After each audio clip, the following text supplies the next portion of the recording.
वो गर्मी के दिन थे। सूर्यदेव के कहर से धरती ताप रही थी। मीनू का परिवार सड़क पर आया था। क्या हमारी जिंदगी हमेशा ऐसे ही चलेगी? इस तपती धूप में बच्चे सूख रही हैं। कर्ज आपने किए हैं और इसकी सजा हमें भुगतनी पड़ रही है। रोते हुए मीनू ने शिकायत की और अपने बच्चों को धूप से बचाने के लिए अपने पंख को आड़े रखते हैं। मीनू सूरज की ओर देखता है और कहती है, हे सूर्यदेव, अपना प्रकोप कम करो। हम कहाँ जाएंगे? हमारे रहने के लिए ना ही कोई जगह और ना ही कोई घर, कुछ भी नहीं है। हम पर अपनी कृपा बरसाओ। सूर्यदेव से वो प्रार्थना कर रही थी। सूर्यदेव ने उसे कहा, बेटा, मैं क्या कर सकता हूँ? मेरा तो स्वभाव ही ऐसा है। अभी मैं बादलों का इंतज़ार कर रहा हूँ ताकि तुम्हें छाँव मिले, पर वो मेरे पास नहीं आते तो मैं क्या कर सकता हूँ? तो मुझे क्षमा कर दो। हाँ, मैं समझ सकती हूँ। आप भी भला क्या कर सकते हैं? हम मनुष्य ने अपने स्वार्थ के लिए पेड़ों को काट कर बेच डाला, अब उसकी सजा भुगत रहे हैं। मेरे पति ने जो गुनाह किया है उसकी सजा उसके साथ साथ हम सब भी भुगत रहे हैं।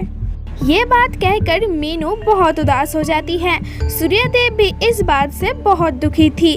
वही थोड़े दूर रहने वाले कविता से उसकी तकलीफ देखी नहीं गई। सुनिए, इस कपड़े से पर्दा बना लीजिए और इसके आरे रह लीजिए। मैंने आपसे कई बार कहा था कि इस तरह पेड़ काटते रहोगे तो हमें ठंडक और छांव देने के लिए कुछ भी नहीं रहेगा। आपने जो गलती की है उसकी सजा कोई और नहीं बल्कि आप खुद भुगत रही है। यूं वो बहुत गुस्से से कहने लगी। उसके बात सुनकर, आपने अभी जो कहा वो बिल्कुल सच है। हमने पैसों की लालच में पेड़ों को काटा, लकड़ियां तोड़कर उन्हें बेचा और अभी छत के लिए तरस रहे हैं। कर्ज से मुक्ति पाने के लिए हमने इतनी बड़ी गलती कर दी। मीनू बहुत दुखी होकर कह रही थी।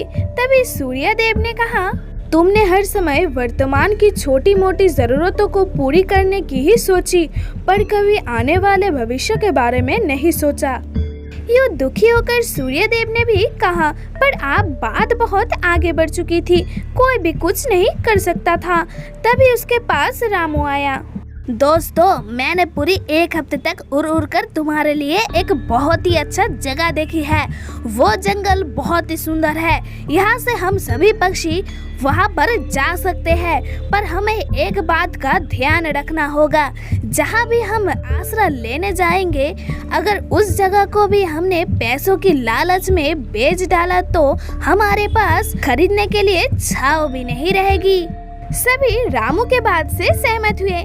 फिर रामू के साथ सभी उसके कहे हुए उस जंगल की ओर चल पड़े।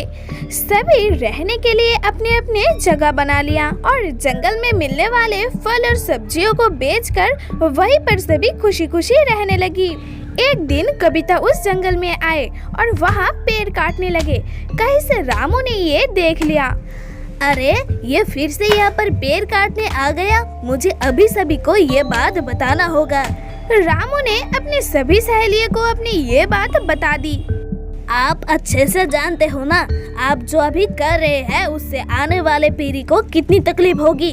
पेड़ नहीं होंगे तो कहाँ रहेंगे, और पेड़ नहीं होंगे तो बारिश कैसे होगी, और बारिश नहीं हुए तो अनाज नहीं उगेगा, और अगर अनाज नहीं उगा तो हम कैसे खाएंगे। ये मीनू ने सवाल किया। आई भरी मुझसे सवाल करने वाली। एक समय था जब तुम पेड़ों को काट कर हमें बेचते थे। हाँ, हमने की थी गलती और हमने अपनी गलतियों को मानी और फिर से वही गलती हमने कभी नहीं दोहराई। उस दिन हमने कैसी अन्याय की थी ये हम जानते हैं, इसलिए आपसे प्रार्थना कर रही हूँ। यूं आंसू बहकर जब मीनू ने कहा तब कविता ने उसके बात समझी। यूं मीनू ने कविता को समझा कर कहा और कविता ने भी समझ गया कि पेड़ों के बिना धरती कितनी बुरी दशा हो सकती है। आइंदा काम ऐसे कभी नहीं करेंगे, हमें क्षमा कर दीजिए। माफी मांगकर कविता वहाँ से चले गए। इस बात से सभी पक्षियों बहुत खुश हो गई।